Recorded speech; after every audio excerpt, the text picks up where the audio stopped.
Entonces vamos a ver que estamos hablando de tiempos malos y quiero compartir con ustedes algo y un principio es que como padres, como personas maduras que estamos en la iglesia, nosotros no podemos permitir que el mover del mundo nos contamine. No podemos permitir que el mover del mundo contamine primero nuestros corazones y en segundo lugar a nuestros hijos. Somos guardas de nuestros hijos. Somos la puerta que da acceso a la vida de nuestra familia. Una puerta puede permitir el acceso, pero también puede impedir el acceso de cosas que no convienen. Por tanto, tenemos que aprender a tener sabiduría. La Biblia dice en Santiago que el que crea no tener sabiduría, ¿qué dice? Pídala a Dios y, no se, le- y au- y se le será otorgada abundantemente y no le será echada en cara. Vamos a leer Filipenses capítulo 4 y lean ustedes conmigo, por favor, desde el versículo 1. Vamos a leer del versículo 1, pero voy a disertar sobre algunas cosas acá. Dice, así que hermanos míos, amados y deseados, gozo y corona mía, estad firmes, así firmes en el Señor, amados. Ruego a Evodia y a Síntique que sean de un mismo sentir en el Señor. Asimismo te ruego también a ti, compañero fiel, que ayudes a estas que combatieron juntamente conmigo en el Evangelio, ¿m?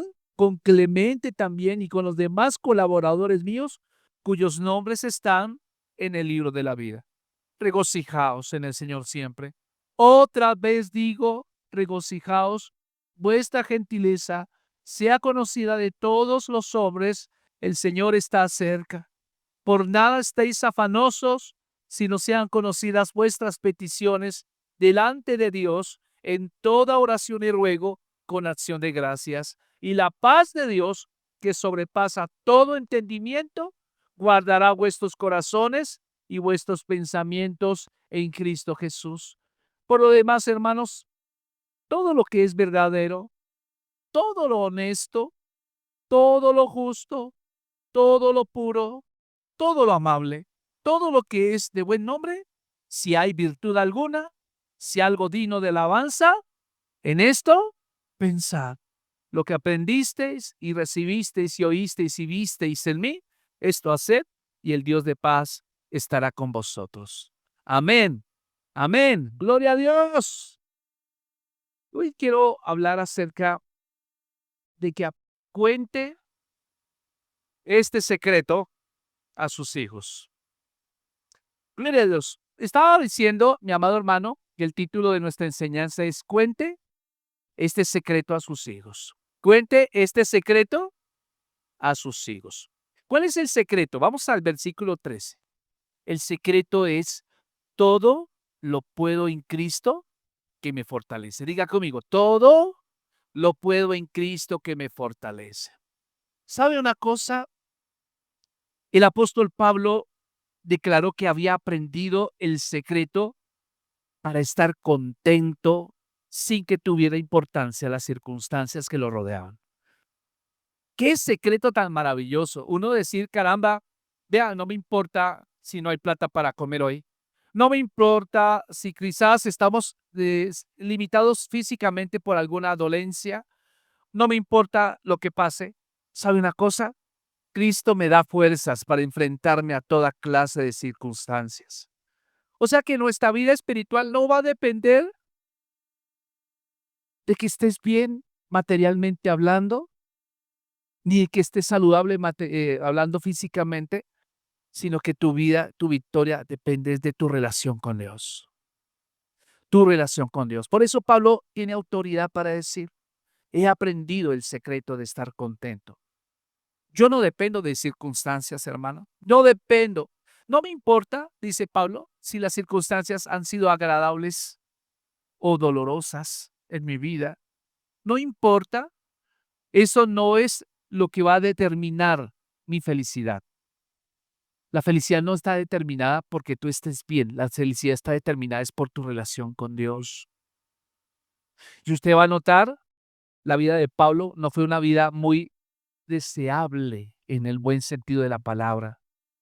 porque él tuvo que sufrir. Si usted quiere saber todo lo que le pasó a Pablo, lea la segunda carta a los Corintios.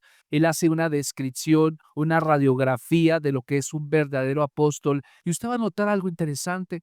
En todo momento Pablo fue rechazado.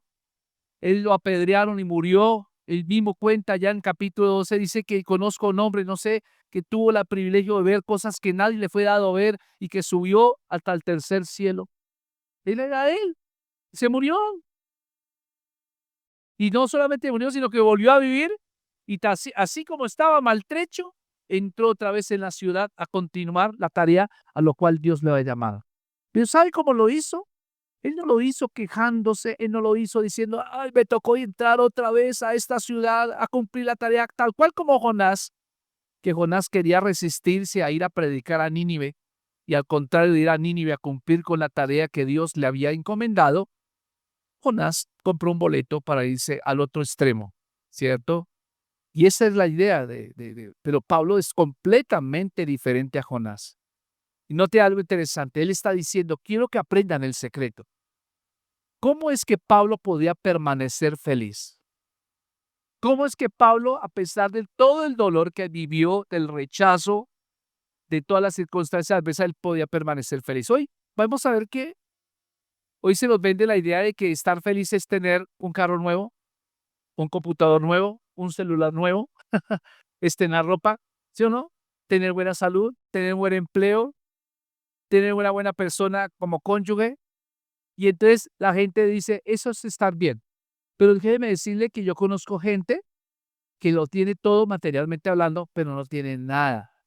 Y muchas de esas personas que aparentemente tienen todo materialmente hablando, casas, caserones, mansiones tienen, han terminado en las drogas y han terminado suicidándose porque nunca encontraron lo que deseaban en esas cosas. No sé si me hago entender.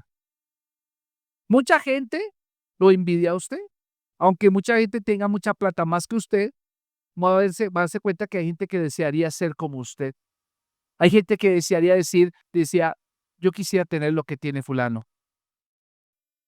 Vean, nosotros a veces somos tan quejones. Usted tiene muchas bendiciones, hermano. Póngase a pensar esas personas que Dios le dio, ese cónyuge, esa persona que Dios le dio, esa mamá, esos hijos, ese techo, quizás no sea el mejor techo, quizás el piso está en tierra. Bueno, yo sé que ninguno acá tenemos piso en tierra en la casa. Tenemos baldosa, tabletas, madera, no sé, pero nos quejamos demasiado. Nos quejamos demasiado, estamos cada rato diciendo, no, no soy feliz, no soy feliz. ¿Quién dijo que tú no eras feliz? Tú tienes la capacidad de ser feliz porque la felicidad no depende de circunstancias, la felicidad depende de tu relación con Dios. No sé si ustedes vieron una película de Will Smith llamada En busca de la felicidad. ¿Alguna vez lo vieron ustedes? Es una biografía, es una biografía de un hombre que finalmente llegó a la bolsa de Nueva York y fue uno de esos grandes, ¿cómo se llama estos que invierten en acciones, cierto? Un corredor de bolsa. Pero yo me ponía a reflexionar sobre la película porque la película tiene su emoción, ¿cierto? Pero me ponía a pensar, es una película que es antibíblica. ¿Y por qué razón es antibíblica? Porque la gente que ve la película dice, la felicidad está en tener plata. La felicidad está en tener una comodidades y resulta que esa no es la felicidad. La felicidad no es un objetivo, la felicidad es un vehículo con el cual tú te desplazas en esta tierra. Amén.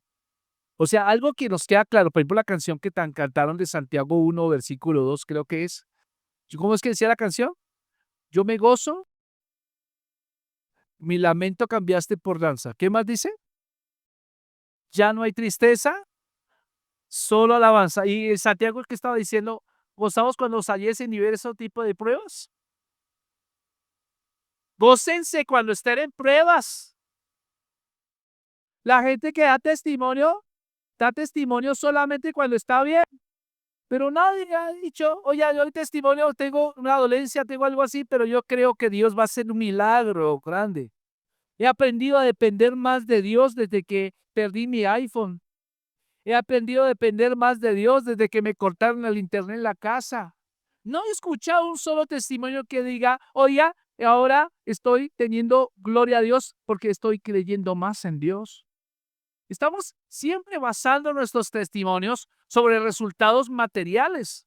Estamos basando nuestros testimonios solo en resultados como que nos dieron una lavadora, como que nos ganamos una nevera en un banco, o que nos dieron nos ganamos, no sé, un bono en el trabajo, y entonces para la gloria de Dios, para la gloria de Dios. Hermano, eso no es un testimonio, eso son añadiduras. Las cosas que tú recibes no son bendiciones, son simplemente expresiones de la bendición que se llama Jesucristo. Pero realmente el testimonio que tenemos que aprender a dar es aprender a confiar cada vez más en Dios. Vea, todos podemos dar testimonio a pesar de que no tengamos materialmente lo suficiente. Se lo dijimos hace 15 días con el testimonio de la viuda de Lucas capítulo 21, ¿cierto? La viuda que dio 2 sencillas monedas de 200 pesos, pero el Señor Jesús le dijo, esta viuda dio mucho más que todo lo demás, porque todo lo demás dieron de lo que les sobra, pero esta viuda dio de todo su sustento, lo dio para la obra de Dios. ¿Sabe una cosa? Pablo aprendió a ser feliz. Y él descubrió cómo hacer esto posible y reveló su secreto en Filipenses 4:13 cuando dijo, Cristo es el único que me da fuerzas para enfrentarme a toda clase de situaciones. El principal objetivo de la vida de Pablo siempre fue agradar a Dios. ¿Cuál debiera ser entonces nuestro principal objetivo, hermanos? Agradar a Dios. Y Hebreos 11, versículo 6 dice, sin fe es imposible agradar a Dios. O sea, la única manera en que tú y yo vamos a demostrar que agradamos a Dios es demostrando nuestra fe. La fe no es solamente creer, como dice Hebreos 11:1, es pues la fe, la certeza de lo que se espera, la convicción de lo que no se ve. La mayoría de gente cuando define fe se queda estática en el versículo 1 de Hebreos 11, pero yo no encuentro otro título sino hasta el capítulo 12, cuando dice puesto los ojos en Jesús. Entonces, ¿qué significa eso? Que el fe no solo es el versículo 1 de Hebreos 11, sino es todo el capítulo de Hebreos 11. Y lo invito a que lo lea. Léalo en su casa, va a darse cuenta que fe es mucho más que un movimiento mental. Fe requiere expresión, fe requiere obediencia, fe requiere confesión, fe requiere dependencia total de Dios a pesar de las circunstancias, a pesar de las adversidades. En estos tiempos malos es cuando nosotros como cristianos tenemos que demostrar que el Dios grande que tenemos. Usted tiene un Dios grande, no tiene problemas grandes. Usted tiene un Dios grande. Usted no le habla a Dios de los problemas grandes que tiene. Usted le habla a los problemas del Dios grande que tiene. Esa es nuestra diferencia. Por eso, mi amado hermano, Pablo vio la felicidad no como un propósito, sino como un vehículo. Y él siempre quiso agradar a Dios. Y entonces, nótese algo interesante, que la realización de este deseo incluía libertad para pregonar y enseñar a las iglesias, para mantener comunión con sus hermanos en la fe, ¿sí? Y la posibilidad de obtener un mínimo de bienestar físico. Pablo lo dice allá, sé vivir, vea el versículo 12, por favor, Filipenses 4:12, ¿cómo expresa Pablo? Sé vivir humildemente y sé tener abundancia en todo y por todo estoy enseñado, así para estar saciado, como para tener hambre, así como para tener abundancia, como para padecer necesidad, todo lo puedo en Cristo que aleluya, todo lo puedo en Cristo que me me fortalece. Hermanos, aunque los deseos del apóstol se realizaran o no, él continuaba dispuesto a servir a su Señor. Podemos servir al Señor teniendo, podemos servir al Señor no teniendo. Podemos servir al Señor saludables y podemos servir al Señor no tan saludables. En todo momento podemos servir al Señor. Repítale ese versículo 12 a su hermano, por favor, dígaselo, léaselo por favor, dígale, sé vivir humildemente y sé tener abundancia. En todo y por todo estoy enseñado, así para estar saciado como para tener hambre, así para tener abundancia como para padecer necesidad. Lea el versículo 13, diga, todo lo puedo en Cristo que me fortalece. Usted no necesita esperar un tiempo pertinente para servir al Señor. Usted le puede servir al Señor ya. Me acuerdo tanto que leyendo una historia de una mujer que le había dado una enfermedad que la dejó cuadraplégica, la dejó postrada en una silla de ruedas. El deseo de esta mujer era servir al Señor, pero ella pensaba, servir al Señor se limita solamente a las cuatro paredes de la iglesia. Entonces decía, yo quisiera ser ujier, yo quisiera estar en el servicio de ayuda, yo quisiera hacer esto, lo otro, pero ya su condición física le impedía hacer eso. Y un día el pastor la visitó y le dijo, ¿qué quieres? Y dijo, pastor, ¿cómo desearía servir al Señor? Entonces dijo, bueno, vamos a orar para que Dios te dé sabiduría, cómo servir al Señor en tu condición. Ella empezó y empezaron a orar. Y en ese momento que empezaron a orar, el Espíritu Santo tomó control y le habló a su corazón. Cuando salió el pastor, cambió su actitud, ella estaba gozosa. A partir de esa misma semana, ella empezó a escribir versículos bíblicos en pedacitos de papel. Versículos bíblicos en pedacitos de papel, promesas de Dios en pedacitos. Y todo el tiempo estaba escribiendo pedacitos de papel y la escribía a mano, así, ta, ta, ta. Y luego los tiraba por la ventana. Todos los días tiraba un papel. Todos los días tiraba un papel por la ventana, ¿sí? Y bueno, no le hallo sentido hacer un versículo y tirar versículos por la ventana. ¿Qué sentido tiene eso? Pues un buen día, la iglesia empezó a llenarse y mucha gente cuando pasó a dar testimonio y le preguntó el pastor, ¿y ustedes cómo llegaron acá? ¿Quién los invitó? No, no sé, yo pasé por una calle y vi un versículo que me decía tal cosa y pasé por acá y sentí en mi corazón entrar. Y todos coincidían en que entraron a la iglesia por un papelito que encontraron en la calle. ¡Wow! Cuando se descubrió cómo fue, quién escribió esos papelitos, se dieron cuenta que había sido la hermana, que le había llegado una situación adversa y que desde la silla de ruedas podía servirle al Señor. O sea, el Señor, todo lo que tú hagas para el Señor no cae en vasija rota. Por eso Pablo decía en 1 Corintios 15:58, dice, todo lo que hagáis para el Señor no es en vano. No es en vano lo que hagas. Vea, si tú le sacas un tiempo a tus hijos y tú les enseñas a orar, si tú le sacas un tiempo a tus hijos y les lees las escrituras, se las dramatizas, si tú les apagas el televisor, le quitas las pantallas y juegas con ellos canciones bíblicas, les enseñas a alzar, a bailar, yo te voy a decir una cosa, no es en vano, no es en vano. Entonces Pablo descubrió que él podía estar saciado. Y aunque los deseos del apóstol fueran realizados o no, él continuaría dispuesto a servir a su Señor y a glorificarlo siempre, porque no todo lo que hizo Pablo le funcionó. Jesús, cuando quiso hacer sus primeros milagros, pensó en la ciudad de Nazaret, donde él había crecido. ¿Y qué creen ustedes? No le fue bien porque la gente lo conocía desde niño y habían disertado, pero ¿qué puede enseñarnos el hijo de José el carpintero? Él no es sacerdote, no tiene llamado levita, y hay que recordar que quién sabe con quién se acostó María, porque Josecito no me cuadra en las cuentas desde que se casaron hasta que nació el chino. Mucha gente ponía en tela de juicio el llamado que tenía Jesucristo, y como la gente, por causa de eso, no pudo creer, entonces no se pudo desarrollar fe. Entonces Jesús no pudo hacer muchos milagros en Nazaret. Esto nos indica algo. ¿Jesús podría haberse desanimado y haber botado la toalla? Respuesta sí, pero él conocía su llamado y sabía que podría tener cualquier, cualquier fracaso, pero los fracasos no indican que tú seas un fracasado. Que tengas un fracaso no significa que tú seas un fracasado. Thomas Alva Edison, el descubridor de la bombilla eléctrica, para llegar a la bombilla eléctrica, él tuvo que ensayar 999 veces y 999 veces fueron fallos. Un día llegó la mujer y le dijo, mi hijo, ¿qué es lo que está haciendo?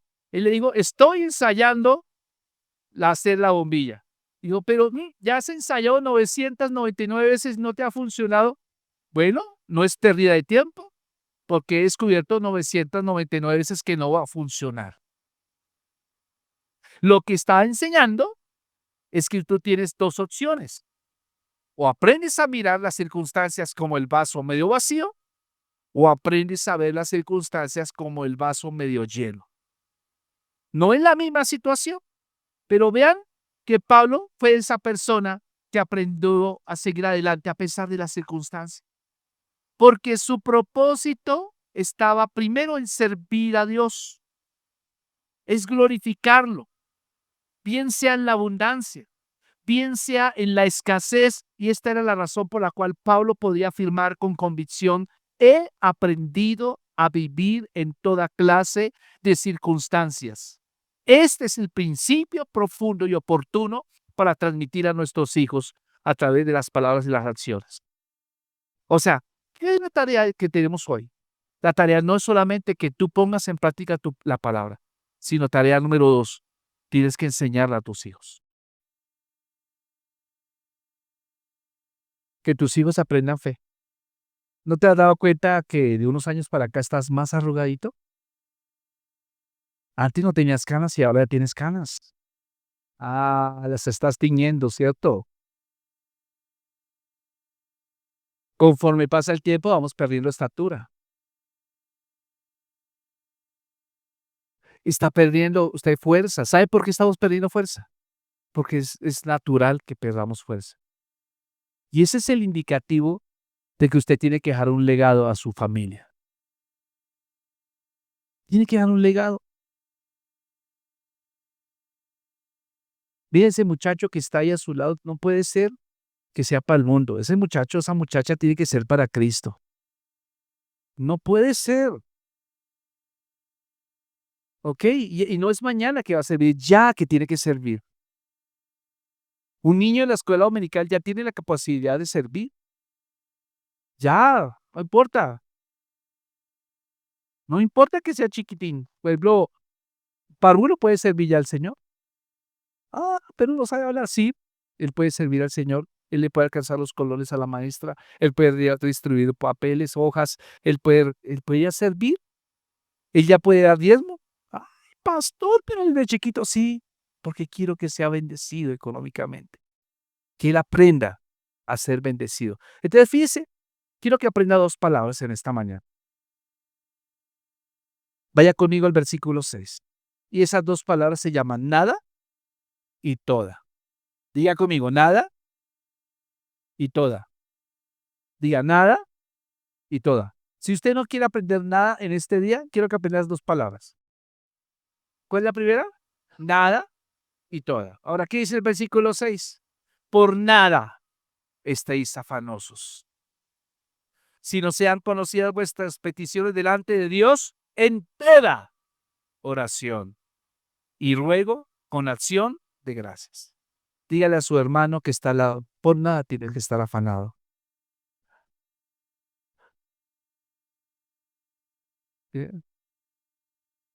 Pero puedes orar con toda oración y Dios te va a escuchar. Amén. ¿Sabe la cosa? Ese es el secreto del gozo de Pablo. Pablo, cuando se estaban hundiendo allá en Hechos capítulo 28, ¿recuerda que el barco estaba hundiendo? Y Pablo les dijo al capitán: capitán, yo creo que el tiempo no es correcto para ir zarpar. No es correcto porque hay una tormenta y nos puede causar gran problema. Y el Espíritu Santo le había dado esa razón a Pablo, pero el capitán dijo: ¿quién sabe más, usted o yo? ¿Usted le va a enseñar a la gallina a poner huevos? Y entonces así hay mucha gente. Pero Pablo eso no lo desanimó. Bueno, está bien, vamos. ¿Y qué ocurrió? Tal cual como Pablo había dicho, hubo gran pérdida. Perdió mercancía, el barco se hundió y llegaron nadando como pudieron a una isla, ¿cierto? La isla de Malta. Llegaron todos así atosigados, heridos. Los nativos de la isla los ayudaron y como está haciendo tanto frío, se les ocurrió la idea de ir a recoger madera para hacer una hoguera. Pablo fue entre ellos a recoger palos, pero se equivocó de palo. ¿Y qué cogió? Cogió una serpiente y el palo lo mordió, ¿cierto? Y la gente se dio cuenta y dijo, uy, este se le va a empezar a brotar los ojos. Póngale cuidado que empieza ahorita a tener como un timbirimbis. Ahorita empieza a sacar la lengua. ¿Y qué pasó? No le pasó nada. Dije, oye, este no se murió, yo creo que es un hijo de Dios. Ya lo iban a adorar como Dios. Y había alguien enfermo en esa isla. Y entonces Pablo sacudió la serpiente. ¡Pum! La gente lo empezó a admirar. Pero ahí es el dolor de la mano, porque eso de todas muerde. Hay alguien enfermo acá, venga, yo oro por ese. Era el gobernador de aquella isla. Se sanó. En medio de un naufragio, en medio del frío, en medio del hambre, en medio de la adversidad, Pablo nunca perdió su propósito. En medio de la cruz, aún Jesús crucificado con clavos en sus pies, en sus manos, alguien le dijo, Señor, acuérdate de mí cuando vengas en tu reino. Y el Señor le respondió, hoy estarás conmigo en el paraíso. ¿Qué nos enseñan estos ejemplos, hermano? Que nosotros tenemos que aprender a obedecer en las buenas y en las malas. Que tenemos que aprender a administrar nuestra vida. Que la felicidad no es un propósito, sino un vehículo para hacer el ministerio. Amén. Por eso, mi amado hermano, tenemos que aprender. A veces el secreto está en saber pedirle a Dios. Si usted no le pide a Dios, Dios no le va a conceder nada. Como decíamos esta mañana, si Dios ve que tiene usted hambre, Dios le da harto. Si usted tiene poca hambre, pues le da poco. Entonces aquí no depende de que Dios bendiga a unos más que otros. Aquí depende de cuánta hambre usted tiene de Dios. A veces nos cuesta pedir lo que necesitamos.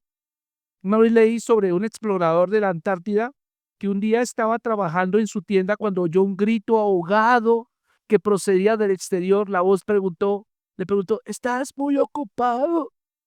Y el explorador reconoció que era su compañero del trabajo quien lo llamaba. Sí, sí, estoy ocupado, respondió. ¿Qué ocurre?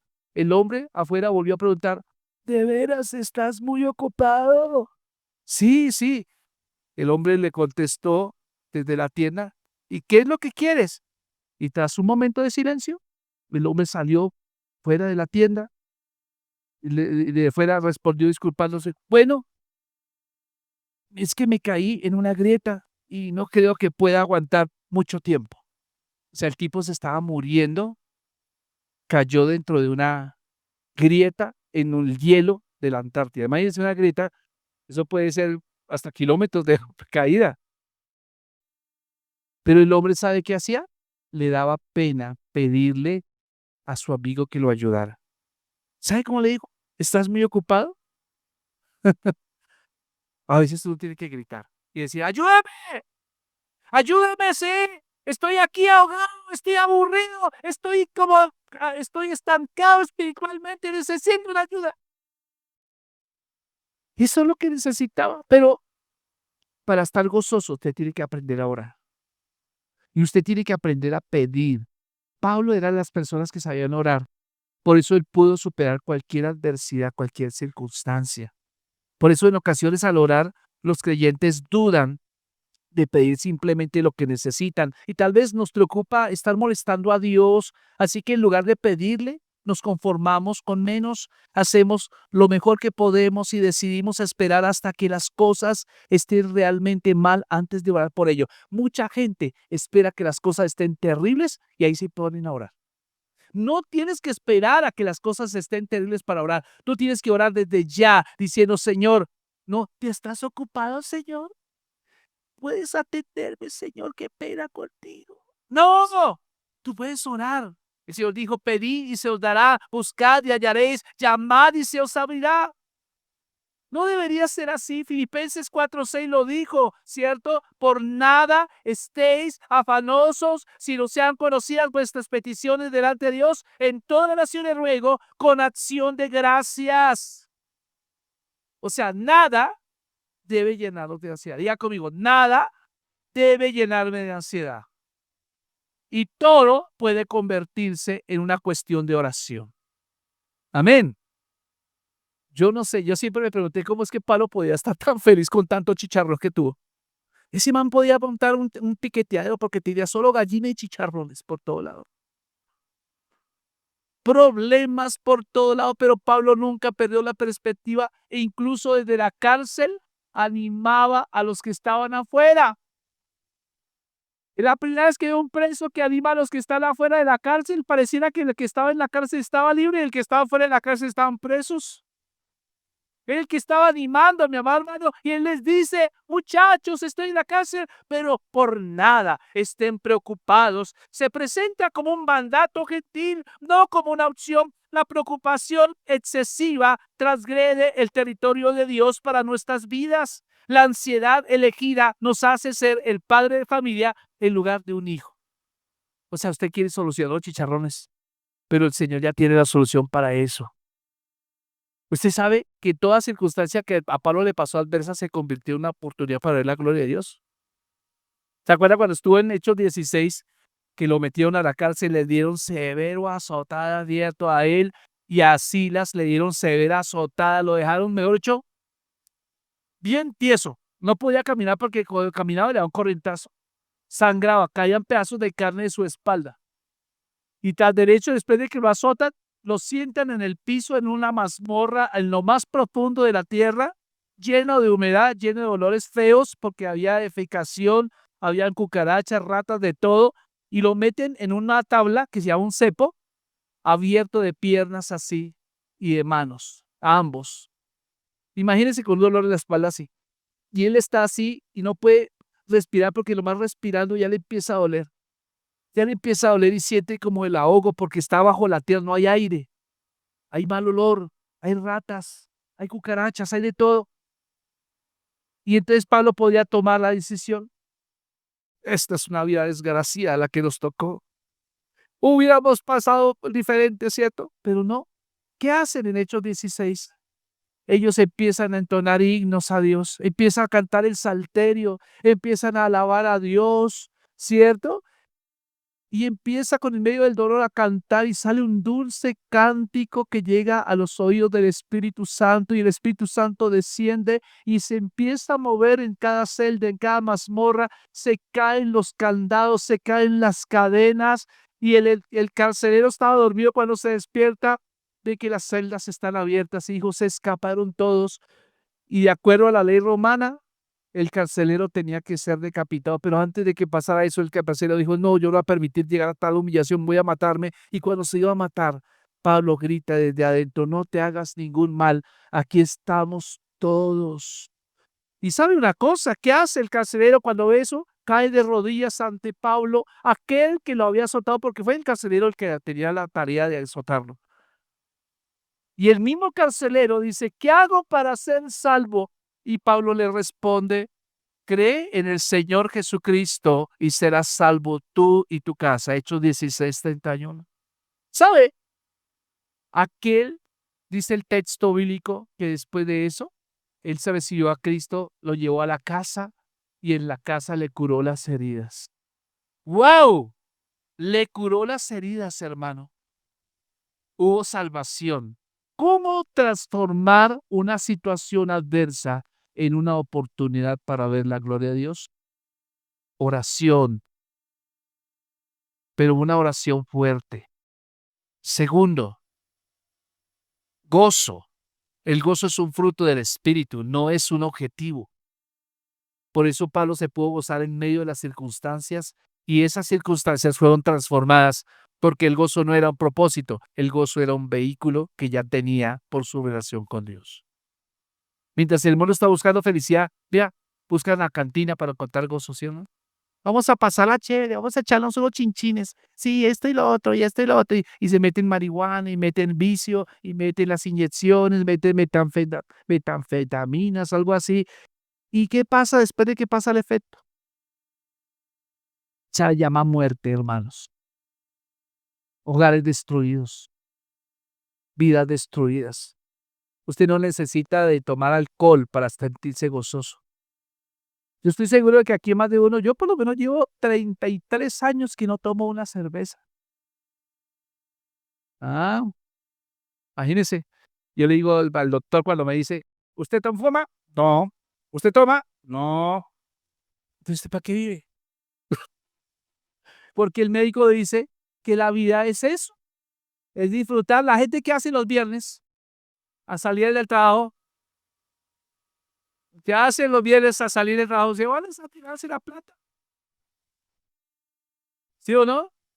Pero usted ya no está haciendo eso, usted viene a gozarse aquí en el Señor, porque viene un gozo tremendo para usted. El Espíritu Santo le da confirmación de que usted es una persona bendecida. Usted ya no está buscando gozo, usted ya es un gozoso. Cristiano que no sonría, dudo de su llenura de espíritu. Y aprendí a sonreír, muéstrela la mente, si le cayeron los dientes, no importa, muéstrela en silla. Dele gracias a Dios, porque usted tiene una familia, usted es un bendecido. ¿Cuántos bendecidos son acá? Usted es una persona bendecida. Usted tiene que enseñar eso a sus hijos. Enseñarle a sus hijos a tener paz, a tener agradecimiento. Que les fue al revés al colegio. Bueno, papito, así le pasó a Pablo. Cuéntele una historia bíblica, lo que le pasaba a la gente que le iba al revés. Y darse cuenta que cuando ellos empiezan a depender de Dios, las circunstancias empiezan a ser transformadas. Pero que primero transforma a Dios su corazón antes de transformar las circunstancias. ¿Cuántos quieren que cambie algo hoy? Tal vez lo que necesita cambiar hoy